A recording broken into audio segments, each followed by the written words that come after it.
Adolf Hitler's story. Love him or hate him, his story is filled with dreams, failure, ambition, and power.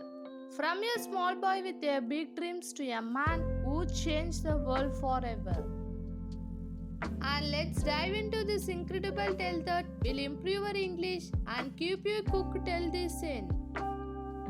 It all started on April 20, 1889 in a small town called Brauna am in Austria. A baby was born to Alois and Clara Hitler. They named him Adolf. No one knew this little boy would grow up to shake the world. As a child, Adolf was not special. He loved playing outside, drawing pictures, and imagining a big future. But life was not perfect. His father Alois was very strict. Alois wanted Adolf to study. But life was not perfect. His father Alois was very strict. Alois wanted Adolf to study hard and get a government job just like him. But Adolf had a different dream. I want to be artist, he would tell his mother Clara. His mother loved him deeply and supported his dream. But she could not change Alois' mind. Adolf's childhood was full of fight with his father. His father would shout, "Art is not real job," and Adolf would stay quiet, hiding his tears. When he was 13 years old, his father died suddenly. Some people thought Adolf would feel free, but losing his father left a hole in his heart. Adolf started skipping school. He was once a good student, but now he did not care. Teacher would say, Adolf is smart but he is lazy. All he wanted to do was draw. After finishing school, Adolf packed his bag and moved to Vienna, the capital of Austria. He was so excited. Vienna is the city of art. I will become a famous painter here, he thought. He applied to the Academy of Fine Arts, a big art school, but when the result came, his heart broke. He did not get in. The school told him, "Your work is not good enough." Adolf felt humiliated. "I will try again," he said. But the next year, the school rejected him again. He was devastated. Without school or a job, Adolf's life became hard. He lived in a tiny, dirty rooms and sometimes slept on the street. He painted postcards and sold them to tourists for a little money. Why is life so unfair? He often thought. During this time, Adolf's mother passed away. He was alone and angry. He started to blame other people for his failure. "It's not my fault," he would say. In 1914, everything changed. World War I started and Adolf saw a chance to make his life meaningful. He joined the German army. He loved being a soldier. Finally, I am part of the something big, he thought. Adolf was brave in the war. He carried message battlefield across dangerous and received 2 medals of his courage. But in 1918, Germany lost the war. Adolf was furious. "Our leaders betrayed us," he shouted. He felt Germany needed someone strong to bring it back to power. After the war, Adolf returned to Germany. The country was in chaos. People were poor and angry. Many were angry about the war he sent. Adolf was a powerful speaker. When he spoke, people listened. His words were full of anger, passion, and promises. "Germany will rise again," he would say. Slowly, more and more people started following him. Adolf changed the name of the group to the National Socialist German Workers' Party, also known as the Nazi Party. He designed a symbol, a red flag with a black swastika. "This will become the most powerful symbol in the world," he declared. But Adolf's ideas were dangerous. He blamed certain group of people for Germany problems and wanted to make Germany only for Germans. After World War I, Germany was in big trouble. People had no job, food was expensive, and many families were hungry. The country had to pay a lot of money to other nations. Because they lost the war, Germans were angry and sad. Adolf Hitler saw this pain. He told the people, "It's not your fault. I know who is to blame." His words gave people hope, but they also made them angry at others. Slowly, Adolf became a popular name. Adolf worked hard to grow his party. He held big meetings and gave loud, emotional speech. Germany can be great again, he shouted. In 1923, Adolf tried to take control of the German government by force. This was called Behal, but it failed. Adolf was arrested and sent to jail for 9 months. While in jail, Adolf wrote a book called Mein Kampf, which means My Struggle. In this book, he wrote about his ideas. He said Germany needed to become powerful and that certain group of people were the enemy. The book became popular and many Germans started to believe in his ideas. After getting out of jail, Adolf worked even harder. The Nazi party became stronger.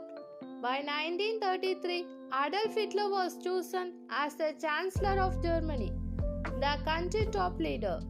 This was the start of new chapter. Adolf promised job, a strong military, and a bright future. The people trusted him, but they did not know what he was planning next. As Chancellor, Adolf made many changes. He built roads, factories, and schools. More people got jobs, and Germany started to look strong again. But behind his success, Adolf had dangerous plans. He controlled newspapers, radios, and schools. Adolf created a strong army called the SS and a group of young boys called the Hitler Youth. They trained to fight and spread Nazi ideas. Everywhere in Germany, people saw the swastika flag. It became the symbol of Adolf's power. Adolf's speeches became even more powerful. He would say, Germany is the best, we will rule the world. Crowd cheered and shouted, Heil Hitler. Adolf's dream was to take over all of Europe and make Germany the most powerful country in the world. At first, Adolf's army won many battles. They were strong and well trained. But as the war went on, things started to go wrong. Adolf had made too many enemies. While the war was happening, Adolf was doing something terrible. He wanted to remove all Jewish people and others he thought did not belong in the version of Germany. This was called the Holocaust, one of the darkest chapters in human history. Millions of innocent people were killed in camps. By 1944, Germany started losing the war. Adolf's enemies like the United States, the Soviet Union and Britain were too strong. Bombs fell on German cities and the people who once called Adolf a hero began to lose hope. By 1944, Adolf Hitler's dreams of ruling the world were falling apart. His army, which once seemed unstoppable, was now losing battles everywhere. The Soviet Union, one of his biggest enemies, pushed the German army back from the east. At the same time, American and British soldiers attacked from the west.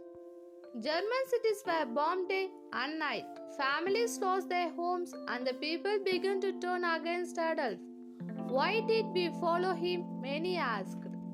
But Adolf did not give up. He sat in his bunker, giving orders to his general. We will not surrender, he shouted. But deep inside, even Adolf knew the war was lost.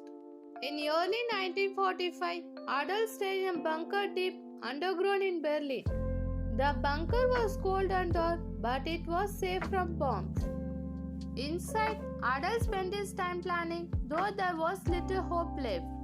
He was not alone. His most loyal followers were with him, including his girlfriend Eva Braun. Eva had been by his side of many years, though Adolf kept their relationship private. She loved him even in his darkest days. Outside the bunker, the sound of gunfire grew loud every day. The Soviet army was getting closer to Berlin. The end is near, whispered his advisor. Leaders from other countries begged Adolf to surrender. Save the people of Germany, they said, but Adolf refused. He believed surrender was a sign of weakness. If Germany loses, it is because the people were not strong enough, he said coldly. By April 1945, Berlin was surrendered. The Soviet army attacked the city from all sides. Building collapsed, fire burned, and people ran for their lives. On April 29, 1945, Adolf made a surprising decision. He married Eva Braun in the bunker. It was a simple ceremony with just a few people. You have always been by side, Eva Adolf said. Eva smiled, even though she knew this was not a happy moment. After the wedding, Adolf and Eva spent hours together, talking about their lives and what they had done. They both know the end was near. On April 30, 1945, Adolf made his final decision. He called his closest followers into the bunker and told them, "I will not be captured alive." He and Eva went to a small room. Moments later, they took their own lives. Adolf was 56 years old. When the Soviet soldiers reached the bunker, they found Adolf and Eva bodies. The war in Europe ended shortly after. Germany surrendered on May 8, 1945. The people of Germany were left with nothing but ruins. Adolf dreamed of making powerful hat, instead brought destruction and sorrow. After Adolf's death, the world worked to rebuild. Germany became a peaceful country. People remember the horror of the Holocaust and World War II to ensure such event never happen again.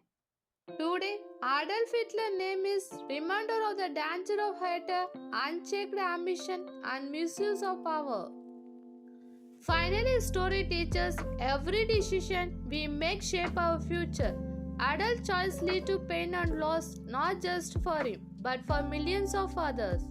This reminds us that every action, no matter how small, matters. We must choose wisely and always think about the impact our decision have on others and the importance of compassion and unity. Hate and division only tear people apart. The world is much better place when we come together, respect each other, and work towards peace. So remember, choose love over hate, humility over pride, and unity over division. This simple lesson can make our world a better place. This was the story of Adolf Hitler, a man whose life changed the world forever. It is a story of dream power and the mistake that lead to tragedy.